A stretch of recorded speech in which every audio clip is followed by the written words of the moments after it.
Assalamualaikum warahmatullahi wabarakatuh. Kembali lagi di pelajaran Matematika Wajib kelas 12. Pada video ini Ibu akan membahas latihan soal kemarin pada jarak titik ke bidang. Kemarin ada satu soal.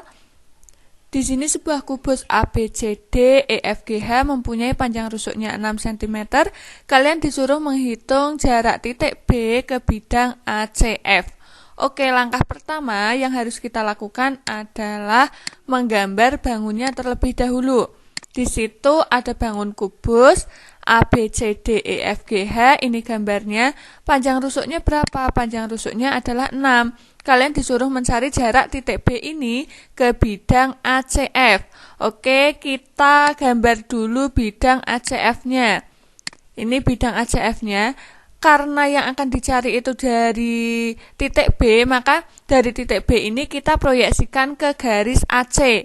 Maka dapatnya pasti sampai tengah-tengah sini. Misalkan di sini adalah titik P. Maka proyeksi B terhadap garis AC itu berada di titik P. Oke, setelah ini, maka nanti jarak dari titik B ke bidang ACF pasti berada di garis ini. Nah, di sebelah mana? Apakah di bawah, di tengah, atau di atas? Kita tarik dari titik B ini ke garis PF yang tegak lurus. Tegak lurusnya misalkan di sini. Ini tegak lurus, maka di sini siku-siku.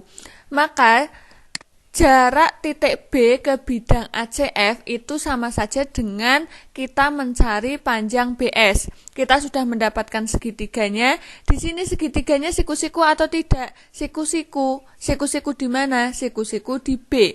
Segitiga BPF itu siku-siku di B. Kenapa siku-siku di B? Karena garis BF ini tegak lurus dengan bidang ABCD.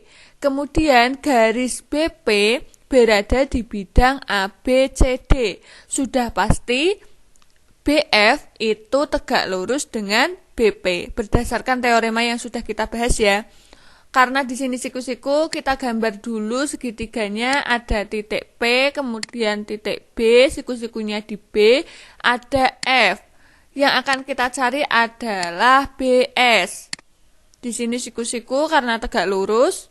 Panjang BF berapa? Panjang BF adalah 6. Kenapa 6? Karena rusuknya adalah 6. Maka BF-nya 6, kemudian BP.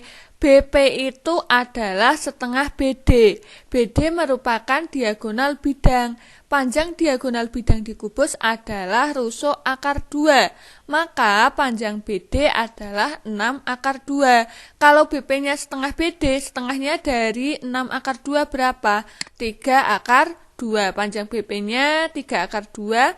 Kemudian kita bisa mencari BF, bisa mencari PF dengan menggunakan teorema Pythagoras.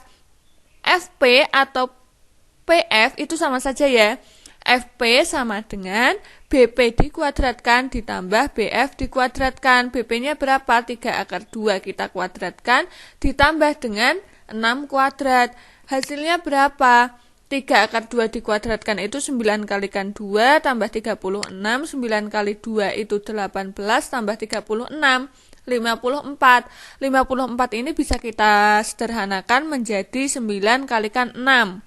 9-nya bisa kita akar dari 9 itu 3, kemudian akar 6-nya tetap. Maka panjang FP-nya adalah 3 akar 6. Sekarang kita bisa mencari BS dengan menggunakan sifat segitiga siku-siku. Di sini BS-nya, maka panjang dua sisi yang lain kita kalikan per dengan sisi miringnya. Panjang FP-nya. BP-nya berapa? 3 akar 2. Kemudian BF-nya 6. Sisi miringnya berapa? 3 akar 6. Ini 3 sama 3 kita bisa coret. Sisa akar 2 kalikan 6 per akar 6. Maka 6 akar 2 per akar 6. Perlu diingat ketika bagian bawahnya ini masih dalam bentuk akar, maka harus kita rasionalkan. Bagaimana cara merasionalkan? Kita kalikan dengan sekawannya. Kalau di sini akar 6, maka kita kalikan dengan akar 6 per akar 6. Ini 2 kalikan 6, 12. Maka 6 akar 12 per akar 6 kalikan akar 6 per 6. 6 sama 6-nya bisa kita coret, sisa 12 ya. 12 ini bisa kita sederhanakan menjadi 4 kalikan 3, 4-nya bisa diakar. Maka hasilnya adalah 2. Ini coretnya nanti saya menulisnya di sini. Maka 6 kalikan 2 itu 12 akar 3 per 6. Baru 12 sama 6 ini bisa kita bagi. 12 bagi 6 itu 2, 6 bagi 6 itu 1. Maka 12 bagi 6 sama saja 2 akar 3. Oke, itu pembahasan soalnya. Jangan lupa minggu depan kita ulangan. Berarti kalian ulangan di bab dimensi 3 ada subbab jarak titik ke titik, kemudian menentukan jarak titik ke garis, dan yang terakhir jarak titik ke bidang. Jangan lupa belajar. Semoga ini bermanfaat. Saya akhiri. Wassalamualaikum warahmatullahi wabarakatuh.